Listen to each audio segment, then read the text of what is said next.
Halo semua, selamat datang kembali di channel Jaksa Film. Di video kali ini, saya akan kembali merangkum alur cerita dari series terbaru yang berjudul Gadis Kretek, episode 2. Buat kalian yang belum menonton episode pertamanya, silahkan menonton terlebih dahulu, agar paham dengan alur ceritanya. Saya sudah menyertakan link di deskripsi video ini. Sebelum lanjut, saya mau ingatkan lagi, kalau film ini terdiri dari dua plot atau alur, yaitu alur mundur dan alur maju. Jadi saya harap kalian bisa mengerti dengan alur ceritanya. Jadi, tanpa banyak spoiler di awal, langsung saja kita masuk ke alur ceritanya. Episode kedua dimulai dengan memperlihatkan Dasyah yang mengenakan tata rias pengantin. Ia terlihat sedih saat itu. Namun ternyata, itu semua hanyalah mimpi Dasyah saja. Menuju 6 bulan pertunangannya, Dasyah merasa ada yang menjanggal dalam hatinya. Ia merasa tidak niat menikah dengan pria asing. Di pagi hari, semua keluarga Pak Idros pun akan mengabadikan sebuah foto bersama. Hal itu ia lakukan sebagai kenang-kenangan suatu saat Dasyah yang harus ikut bersama suaminya. Tak lupa pula, Pak Idros mengajak Suraja dan juga para karyawan pabriknya untuk ikut dalam sesi foto tersebut. Lalu setelah itu, scene beralih kepada lanjutan episode pertama, di mana Arum yang mempertanyakan foto ibunya yang ada di tangan Lebas. Arum pun menunjukkan foto ibunya kepada Lebas. Di sini ia menunjuk kepada Rukayah. Arum lantas kesal saat Lebas menanyakan nama ibunya. Arum kemudian berniat ke rumah sakit, karena ternyata ia juga adalah seorang dokter. Lebas pun memohon kepada Arum untuk membantunya menemukan nama orang bernama Jengyah itu. Hal itu sebagai permintaan terakhir sang ayah yang sedang sakit kanker. Mendengar hal itu, Arum yang sebagai dokter pun merasa kasihan. Di sini Arum sendiri belum mengetahui siapa Jengyah, karena ibunya hanya memberitahu kalau Dasyah itu budenya saja. Lebas kemudian memperlihatkan surat yang ia dapatkan di ruangan donatur. Lalu pada akhirnya, mereka berdua membaca lanjutan dari surat tersebut.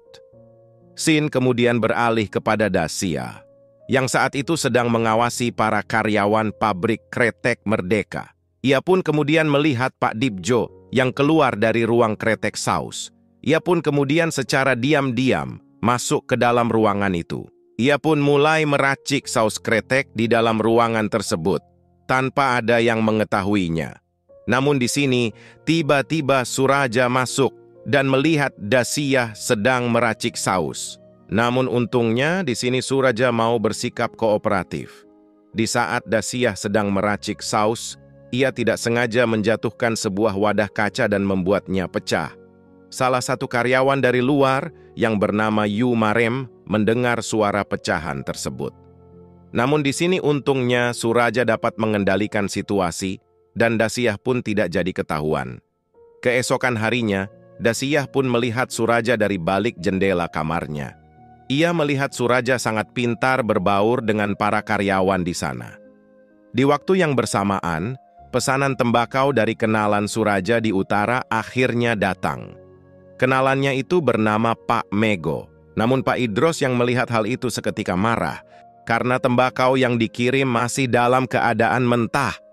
Menurutnya, hal itu sangat menguras waktu, di mana perlu waktu tambahan lagi untuk mengeringkannya. Namun Suraja dapat menenangkan Pak Idros. Ia mengatakan bahwa pesanan tembakau tersebut diperoleh dengan tidak memakai uang DP. Hal itu karena ia sangat dekat dengan Pak Mego. Di sisi lain, Pak Mego sendiri butuh pembeli tetap yang bisa membeli tembakaunya dalam jumlah besar. Dan untuk masalah pengeringan sendiri, Suraja menyarankan untuk menggunakan gudang kosong di belakang pabrik untuk penjemuran. Pak Idros yang mendengar hal itu pun bangga kepada Suraja.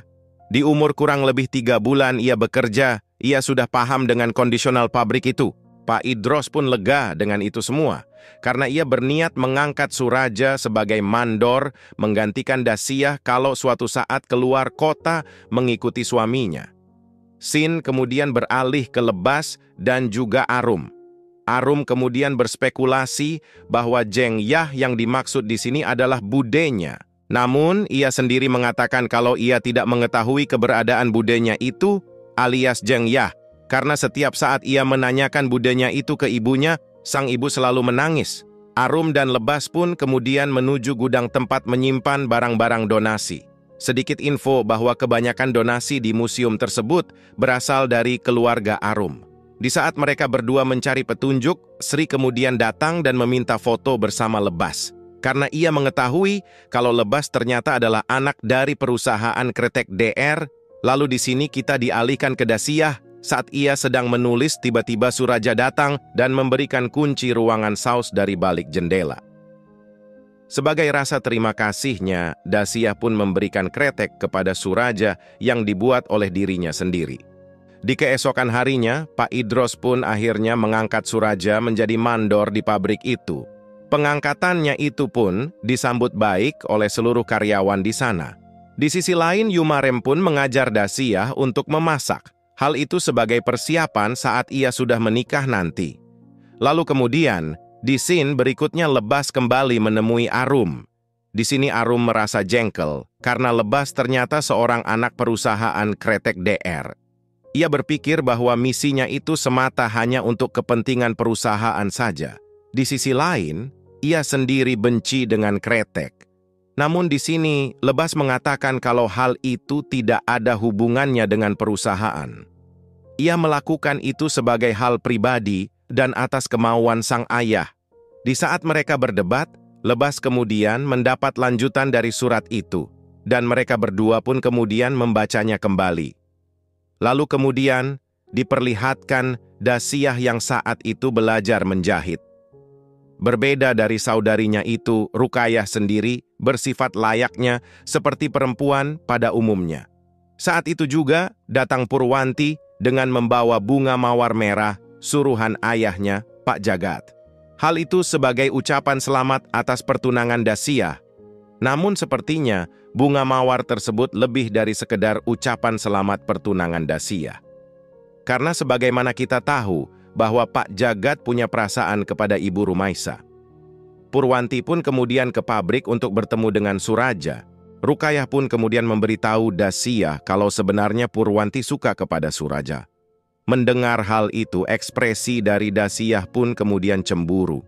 Sementara itu, Ibu Rumaisa meminta Dasyah untuk merahasiakan pemberian bunga mawar dari Pak Jagat itu. Lalu kemudian, Dasyah membawa bunga mawar tersebut ke ruangan Saus. Di sini, ia tidak sengaja melihat Suraja berbincang dengan orang lain. Namun, ia hanya melihat saja dan kemudian masuk ke dalam ruangan Saus tersebut. Ia pun kemudian memulai meracik saus di ruangan itu. Pertama-tama, ia juga ingin menggunakan mawar merah untuk bahan sausnya itu. Ia kemudian mengambil bunga mawar itu dan memanaskannya.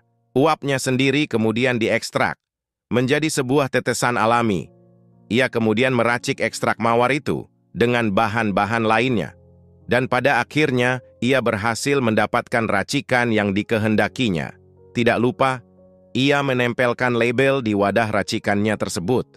Di saat keluar dari ruangan tersebut, tiba-tiba ia dilihat oleh Pak Dibjo.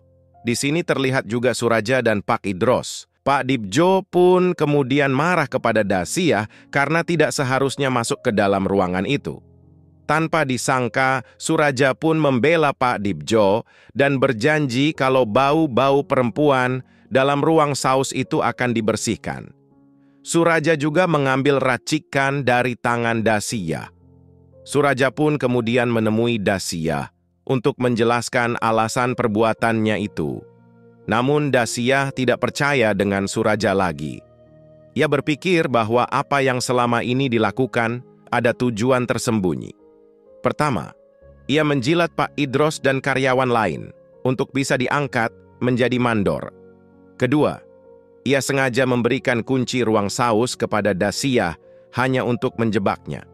Ketiga, ia melakukan usaha dengan orang-orang yang mampir ke pabrik tadi. Namun menurut Suraja, apa yang dipikirkan Dasyah itu tidak benar sama sekali. Ia tidak mungkin melakukan hal tersebut karena ia berhutang budi kepada Pak Idros. Ia ingin diangkat menjadi mandor agar ia bisa memberikan kunci ruang saus kepada Dasyah dan tidak ada niat untuk menjebaknya sama sekali. Kedua, orang-orang yang ia temui tadi. Ia berkesempatan mendapatkan modal untuk membuat usaha sampingan tanpa mengganggu usahanya bersama Pak Idros.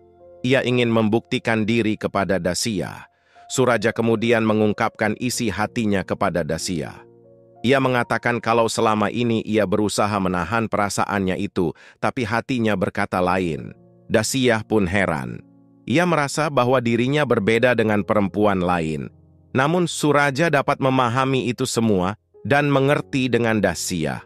Namun Dasia mengatakan kalau semua itu sudah terlambat, di mana hari pertunangan sudah semakin dekat. Dasia pun kemudian pergi dari tempat itu. Ia pun mengingat saat-saat bersamanya dengan Suraja, namun seakan takdir tidak mempertemukan mereka. Di pintu gerbang rumahnya, tiba-tiba calon tunangan Dasia datang. Ia bernama Seno Aji. Suraja yang melihat kedekatannya itu merasa cemburu. Sin kemudian beralih ke Arum dan Lebas. Arum kemudian memberitahu Lebas kalau orang yang bernama Seno di surat tersebut adalah ayahnya. Arum sendiri tidak menyangka kalau ayahnya dan budenya pernah bertunangan. Ia juga mengatakan kalau dulu ayahnya adalah seorang tentara. Lalu kemudian Arum dan Lebas pergi dari museum tersebut. Di dalam mobil, Arum pun membaca lanjutan dari surat itu lagi.